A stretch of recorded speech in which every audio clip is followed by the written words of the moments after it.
С гастролями прибыли артисты Татарского академического театра. Сегодня руководство театра по маркетингу и рекламе провели семинар по продвижению рекламы в сфере искусства. Любой театр в первую очередь начинается с кассы. Можно поставить спектакли по пьесам известных классиков, но привлечь как можно больше зрителей задача не из легких. Но когда смотрю, когда одно и то же реклама идет, я не обращаю внимания. А когда что-то другое, или крик, или же плач, или же совсем другое, да, яркое пятно, уже обращаешь внимание. Интересно. Сегодня Национальный театр Тувы и Татарский обменялись опытом в вопросе продвижения своей продукции в сфере культуры.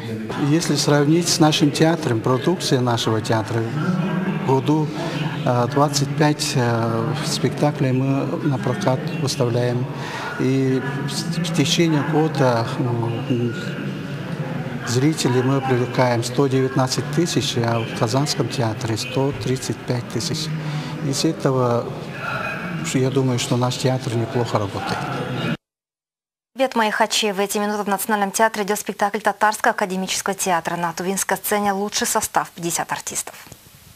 Лучший состав Татарского академического театра впервые на тувинской сцене. Гримерные наполняются костюмами, звукорежиссеры настраивают микрофоны, актеры усиленно репетируют. Такую природу, красоты природы, я как бы первый раз сталкиваюсь с красотой природы, воочию видеть эти горы, реки, озера, этот кедр.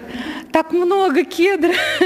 Очень добродушный, гостеприимный народ. То есть я не могу сравнить, то есть это сама по себе, то есть эти гастроли, они отличаются так же, как, допустим, что-то, то есть сравнивать я не могу. Первый спектакль про мифического персонажа о духе леса, Шурале. Артисты рассказывают, это добрая сказка про красоту души. Именно этот спектакль любят на родине артистов, пользуется большим успехом, несмотря на то, что это не новинка театральных сезонов. Сегодняшний спектакль, ему уже 20 с лишним лет.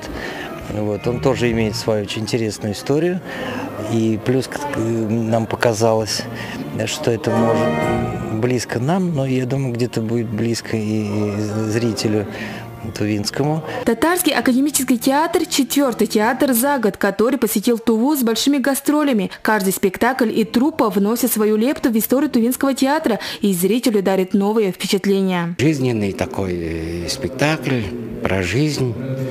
Но у любого народа свои проблемы, конечно, и это вообще общие проблемы. Я думаю, что отклик у нашего тувинского зрителя этот спектакль возьмет, потому что театр старейший из национальных театров, труппа очень сильная, поэтому богатые традиции. Я думаю, что они доставят удовольствие для души и для ума нашего зрителя.